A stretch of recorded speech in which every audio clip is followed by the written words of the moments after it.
much. Now it's time to give the floor to our audience. You're welcome to ask questions to our guest speakers. This is a unique opportunity. And I would like to simply ask you to introduce yourself first and then say who you would like to address the question to. Please, the floor is open. Who would like to ask the first question? Yes. Yes, please. My name is Gasim Ibrahimov. I am from Azerbaijan. I study Italy. We are talking about Armenophobia, but children in Armenia are brought up in the spirit of hate towards Turks and Azerbaijans. You want us to forget about the violence committed by your armed force 25 years ago, while you yourself are trying to convince the whole world to recognize so-called Armenian genocide, which happened more than 100 years ago. Yes, this policy provokes phobia, but Turkophobia, don't you think that this could be one of the real reasons of so-called Armenophobia? Okay, and your question, please? And who is it is addressed to? Don't you think that this could be one of the real reasons of the called Armenophobia? Who you would like to address? I mean, no. This policy provokes phobia, but Turkophobia. I said before, in Armenia, the children brought up in the spirit of hate towards Turks and Azerbaijans. Yes, please, Mr. Melikan, you would like to answer? Thanks for question. You know, we always hear many questions like this, many statements like this. What I call for is to talk with facts. I cannot deny, and it's impossible to deny, that some reaction to Armenophobia in Azerbaijani society exists in both Armenian societies, in first Armenian state and the second Armenian state. And unfortunately, it's natural. But that's reaction, and the numbers and the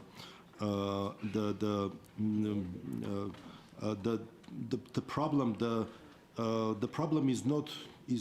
cannot be compared to what we can see in Azerbaijan. So we have documented what we have already documented, and we presented that.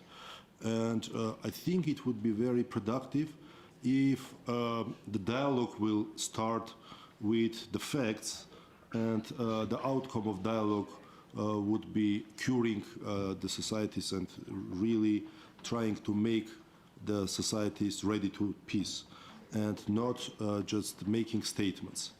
I would like to have dialogue and not 2 or 3 different monologues. Thanks.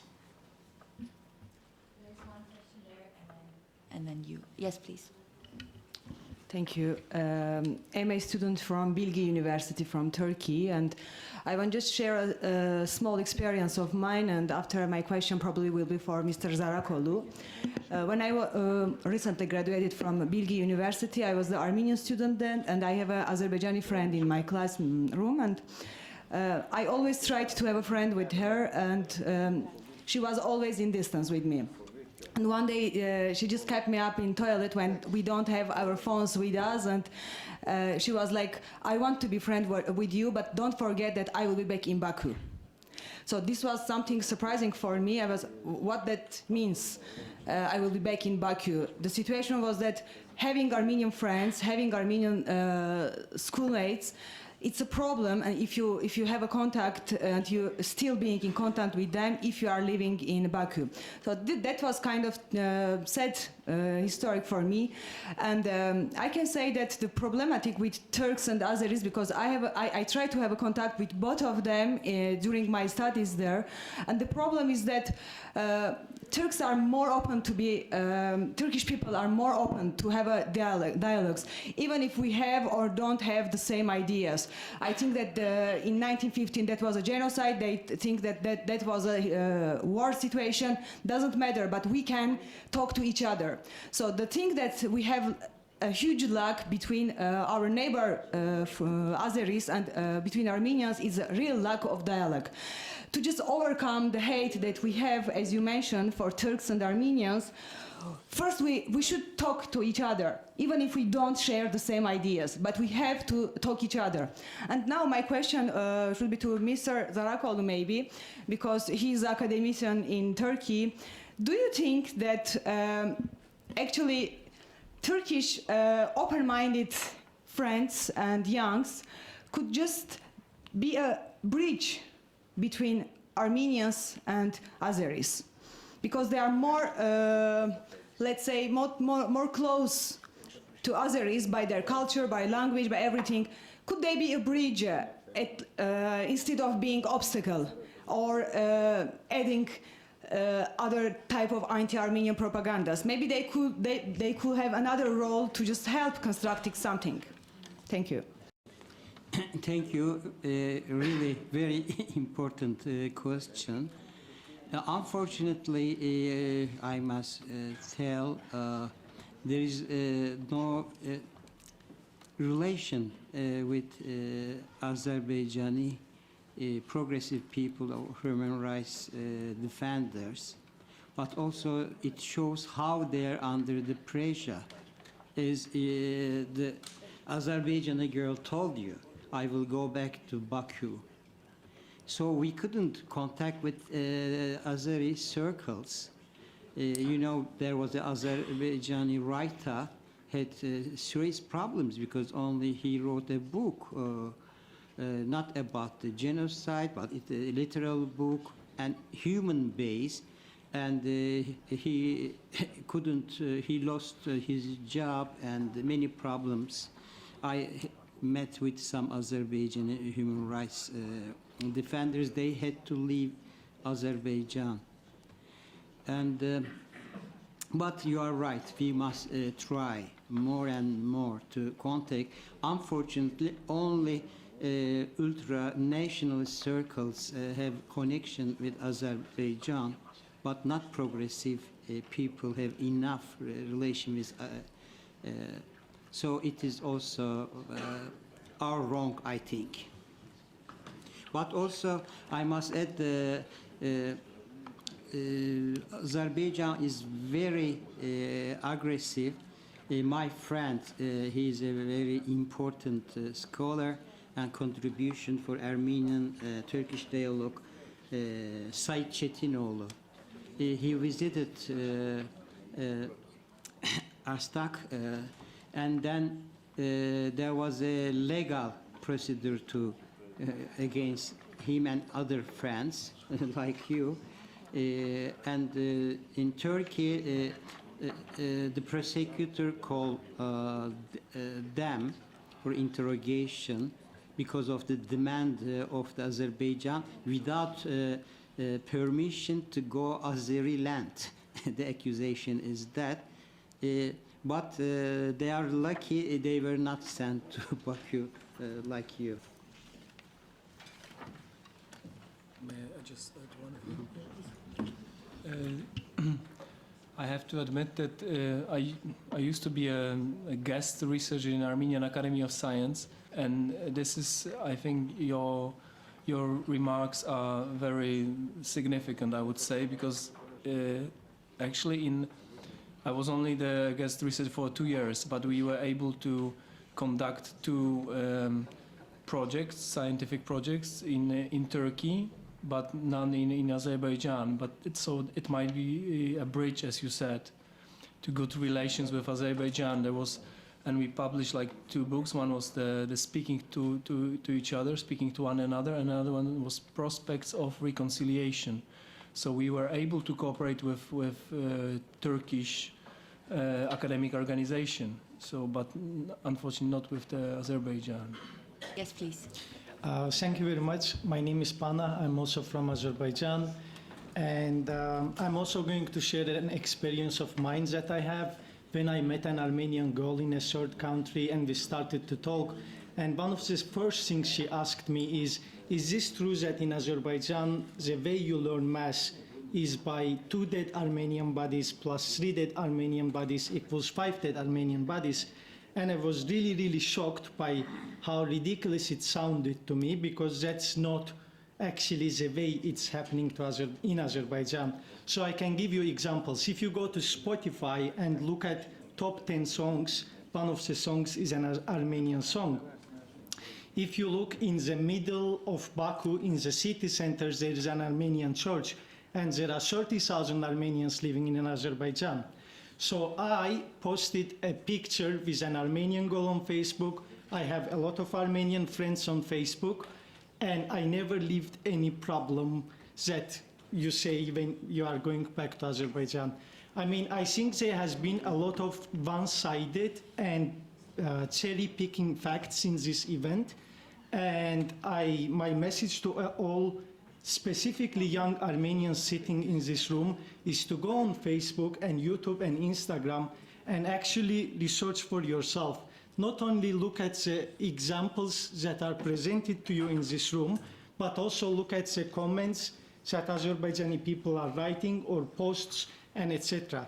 And at the same time that I agree that there is a lot of, let's say, aggression or negative opinions, which are very natural because two countries are in the war, there is not such a thing called Armenophobia in Azerbaijan. And I think any person in this room who is being honest with himself and who read the book of Thomas de Waal, Black Garden, can say that this event has been very biased and has been on cherry picking. And my question is about the human rights that you mentioned, because one of the very, very first stories, memories I have in life, I'm from Karabakh, I'm from Agdam. I was born in Baku, but many of my relatives were born in Agdam, and they were refugees. And one of the very first memories I have in life is visiting my cousins and seeing them living in a train, and feeling really, really bad and pity for my cousin because he lives in such conditions. And one of the childhood dreams I had was to become a millionaire so I could help a lot of refugees. So my question is, when you talk about human rights, what is the human rights of 1 million people that became refugees as a result of this conflict?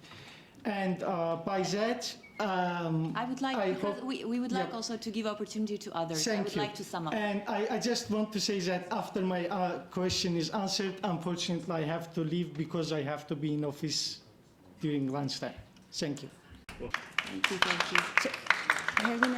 Before, I would like to ask who would like to answer this question, but before that, first of all, thank you, Panar, for this.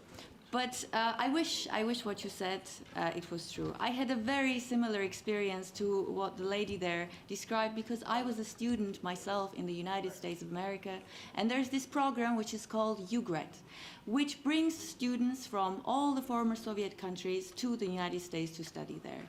And one of my closest friends, which we ended up in the same university, was an Azeri girl. Her name is Farida Aghaeva. And the problem that I faced is that the moment she was surrounded by other Azerbaijani students, she simply pretended that she did not know me. We met during the Christmas holidays in Washington, D.C. because we were on our own in Texas, so there was no one watching us, no Azerbaijani was around. But we met again in Washington, D.C., where there were tens of her compatriots, other Azerbaijanis present, and we hadn't seen each other for a month. And being very close friends, you can imagine that I see her, I start running towards her, and I say, Farida, ready to hug her, and she's standing next to other Azeris, and she pretends as if she does not know me.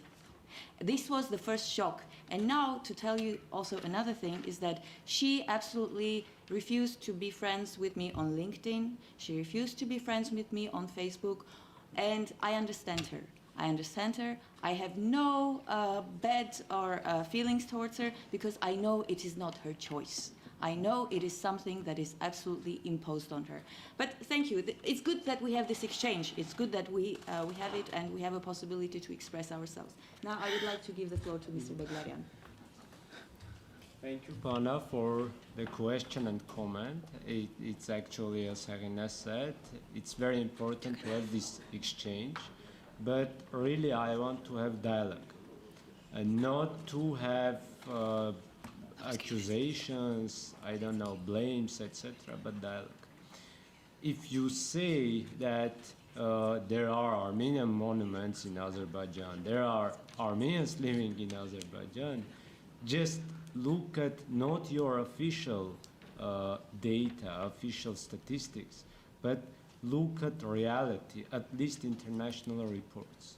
Probably you have heard about Nakhichevan crosstones, that in 2005, the Azerbaijani armed forces destroyed tens of thousands of Armenian crosstones, Middle Ages crosstones.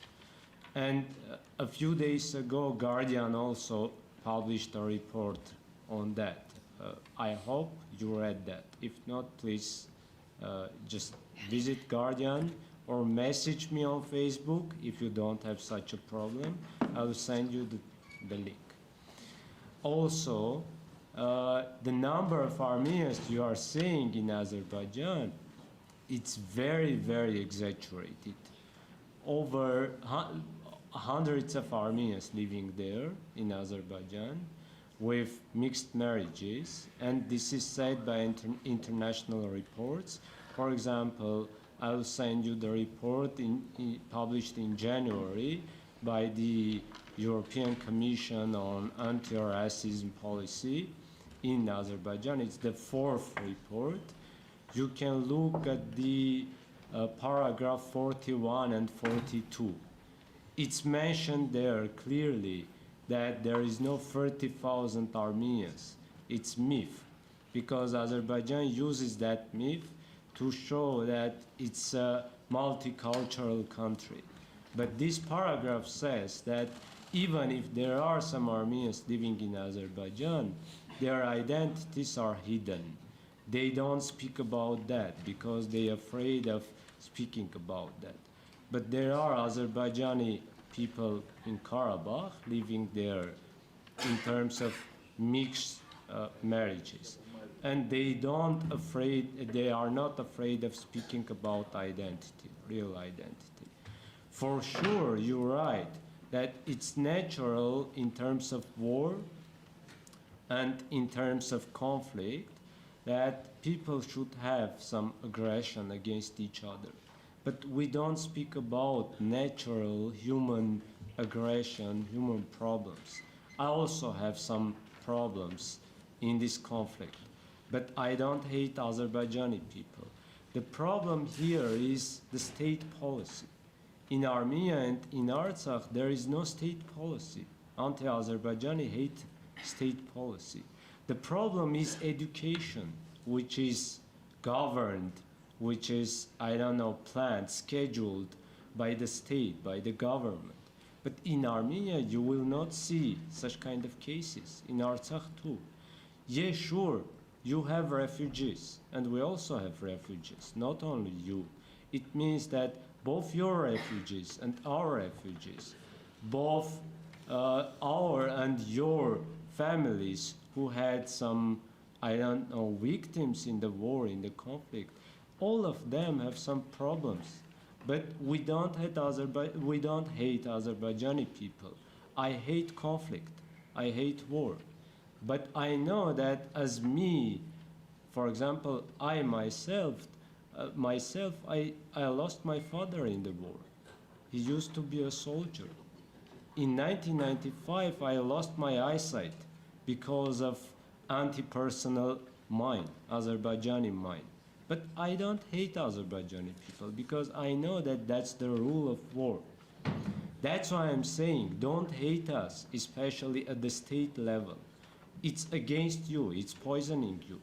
We can have relationship, we can have dialogue, but we should speak about future. How to avoid such kind of cases in future. Because I don't want to hear one day that Pana is killed, or Pana has some, I don't know, conflict, some problems in the war, or your relatives. As you have refugees, for example, just about the stats too, you don't have 1 million refugees. you have 589,000 refugees based on academic data. You exaggerated all the numbers. Unfortunately, I'm sorry for that. If you need serious sources, if you need serious reports, if you want to look at the reality, I am ready to help you. Just if you are frank. Thank you.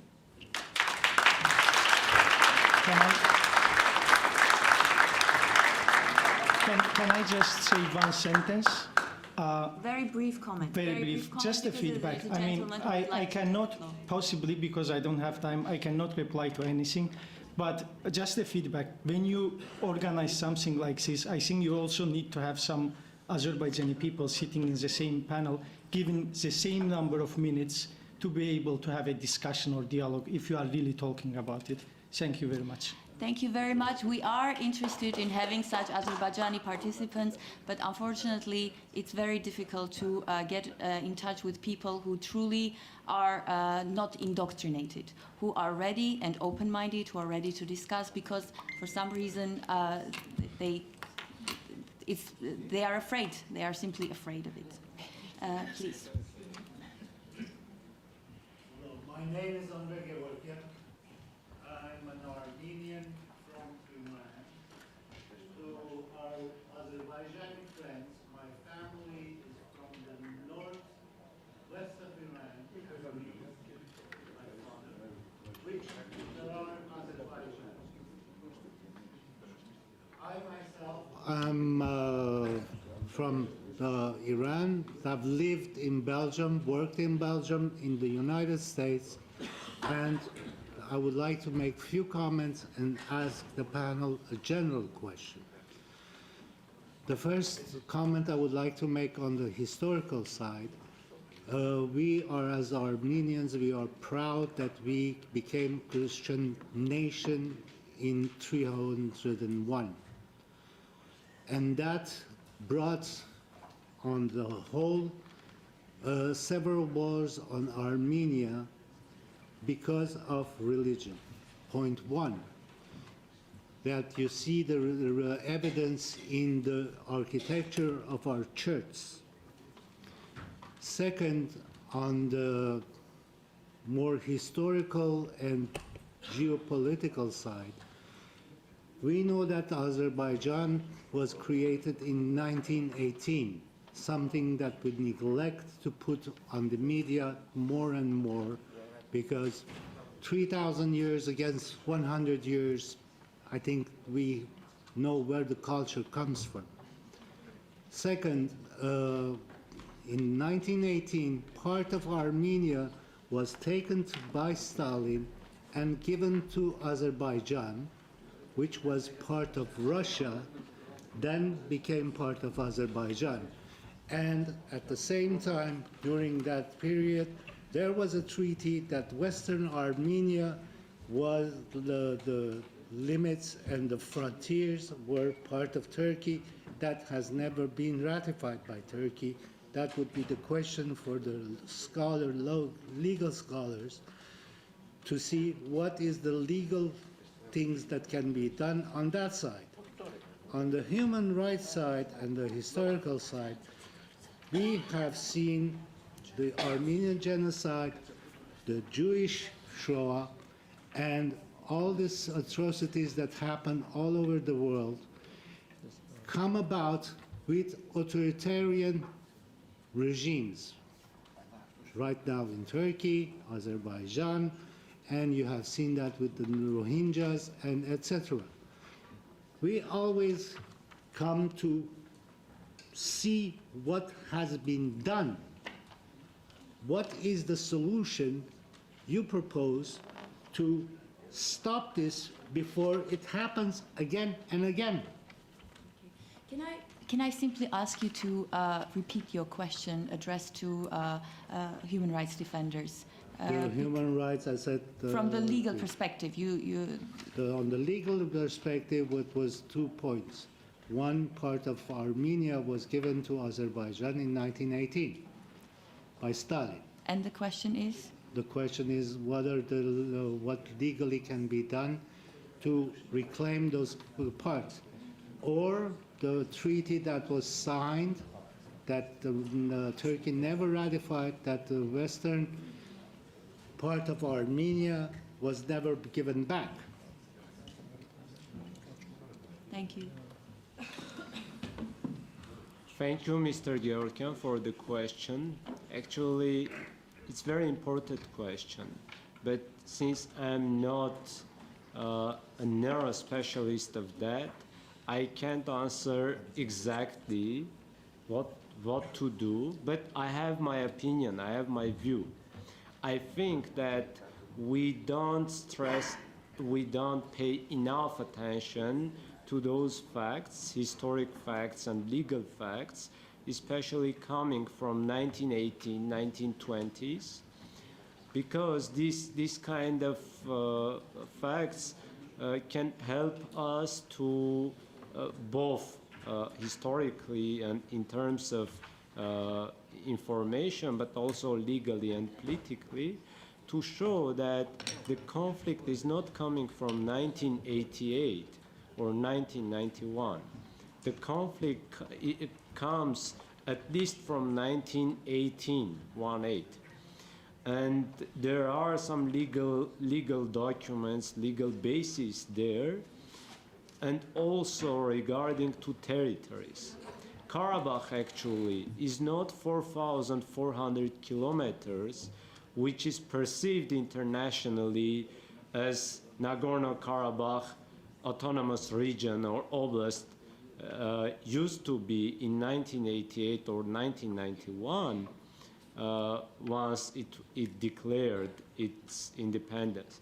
But Karabakh and the disputed territories in 1918 until 1920-21, when Karabakh was given to Azerbaijan by the decision of Stalin, then disputed territories were very larger than 4,400 kilometers. And there are documents there that Jevanshir, Jebrail, and Karabakh regions were considered disputed in 1919 during the Paris Peace Conference.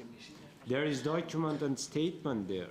In 1921, when the decision was made, Karabakh was larger, including Jabrail and Jevanshir former.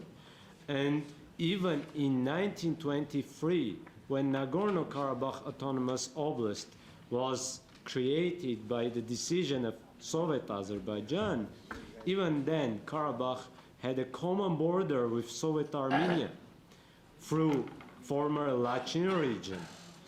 And in 1929 and later on in 1930s, Soviet Azerbaijan cut down the administrative borders of Nagorno-Karabakh Autonomous Region and cut down the linkage common border with Armenia. And Karabakh became enclave. It means that these kind of facts and these kind of realities, and both political and legal and demographic realities, should be taken into account in negotiations and in legal procedures. But let me not answer your question directly, what we can do, because it's not my job. Thank you. The Azeris to participate in our conferences, but they refuse. So our friend doesn't have any right to say that they want to be on the same panel with us when we have discussions like this. Okay, we invited them many times, and Kaspar is here to confirm this. Thank you. Can we? There is already one question here, and then we'll get back to you, please. All right. My question would have to do with the echo given to the report or to information about Armenophobia among the European institutions, not just the Brussels-based European institutions, the Council of Europe, the OSCE. I see the practical implications of Armenophobia at the domestic level inside Azerbaijan, of rather the Armenophobia that you described, so that is specific to Azerbaijan, at the domestic level in Azerbaijan. It's corrupting its society. In terms of the conflict with Karabakh, it compromises the prospect for conflict resolution. And more broadly, it is a concern for European society to the extent that it's spread, and it would affect other countries as well. And there are hate speech, especially state-sponsored hate speech, is a stated object of policy, both at national level and European level in Europe.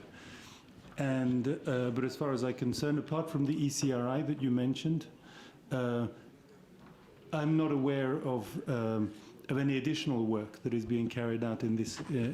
So, are you being heard, or do you have plans to be heard?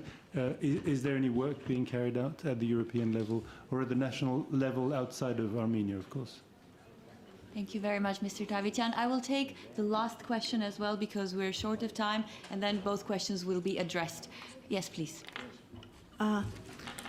I don't have a question, but I would like to greet the event on behalf of the Greek Pontians and the Assyrians who are invited here today. So can I have 1 minute, please? Please. So we are a delegation of the Greek Pontians of Evxinos Pontos of European citizens and the International Council of Pontians, as well as the Federation of the Greek Assyrians. So, dear Mr. President, respectful speakers, Mr. Karapetyan, dear friends, thank you very much for the invitation today. Thank you very much also on behalf of Mr. Tanimanidis, who is head of our delegation. We are also victims of the genocide of the Neo-Turks and the Kemalists. This kind of initiative that we have here today promotes the justification of the victims and the fight for the acknowledgement of this horrible crime against the humanity. We express our deepest respect and our deepest congratulations for this event, but also for everything that you have achieved, you, our friends, the Armenians, so far internationally. We would also like to express our sincere gratefulness to a brave Turkish friend, Mr. Zarakolu, who has the guts to be an ardent fighter for freedom of expression in Turkey. We thank him really very much. We are convinced that the cooperation of Greek, Armenians, and Assyrians will help decisively our fight to acknowledge the genocide and to condemn Turkey. This is the only way for a peaceful future for our children and grandchildren. That's why, with great pleasure, we see a lot of young people participating in this event. This is really a guarantee that our fight will continue until the final justification. We will meet again in our fights. We want to also invite you in some event that we have here at 5:30 for the anniversary of the 100 years from the second phase of our genocide. We would also to inform you that in Greece, we have a very vivid Armenian community with which we cooperate very constructively, and we have a very nice Armenian monument in Nea Smyrni in Athens, where we organize a lot of important events. We will meet again in our fights. Thank you very much.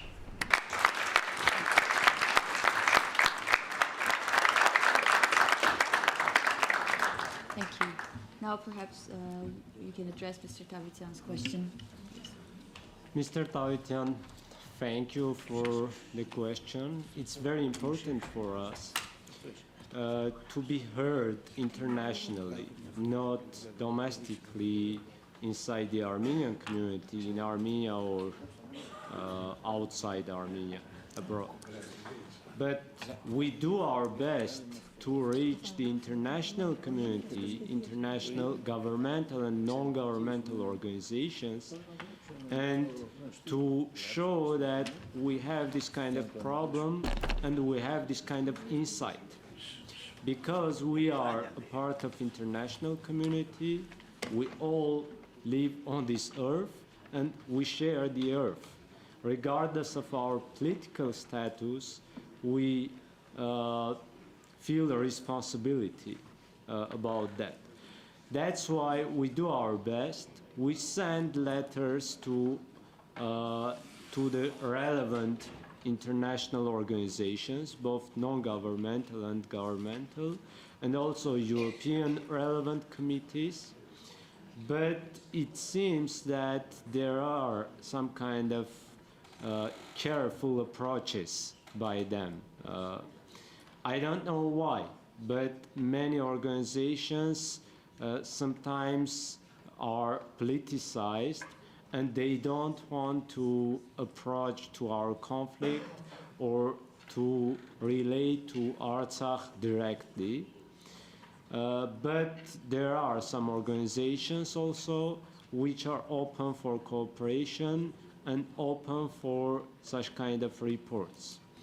Hopefully one day those organizations will be more and more, and we are doing our best, at least our office, to do that. Also, that job was started by Ruben Melikian when he used to be Ombudsman of Artsakh, and he did a great job there, and now I continue his job, and we try to find some other solutions, some other channels to reach out international organizations. And also your support, the Armenian organizations here should be active, and we are thankful to you, both European Armenian Federation for Justice and Democracy and AGBU and Tufenkian Foundations and some other Armenian organizations, whoever support us in this mission. But also we are thankful to Dr. Theocharous and other members of European Parliament who support us to reach out organizations. Thank you. Thank you very much, Mr. Beglarian. I wish I could give the floor to more participants, but unfortunately we have time restraints and I have to end the conference here. But before doing that, I would certainly like to say that the aim of the conference, as Mr. Gümüşyan mentioned, was not to point a finger at one party or another. It was to be a platform for expressing thoughts and concerns, a platform for dialogue, since we are convinced that breaking stereotypes and fighting hate speech is indispensable for successful negotiations, for dialogue, and preparing ground for sustainable and peaceful settlement, resolution of the conflict. Now, I would like to say heartfelt thank you to Dr. Eleni Theocharous for hosting this event. I would like to say thank you to our distinguished guest speakers for their very, very valuable contributions. I think it was certainly a step forward. I would like to thank you all for contributing to the event, for your questions, and I would certainly like to thank our Azeri guests. If you can stay for a minute. We're very happy that you came by. Just one thing, there is really no need to say that you are Russian students in order to come here or to gain access, because you are very welcome. You are very welcome to be here.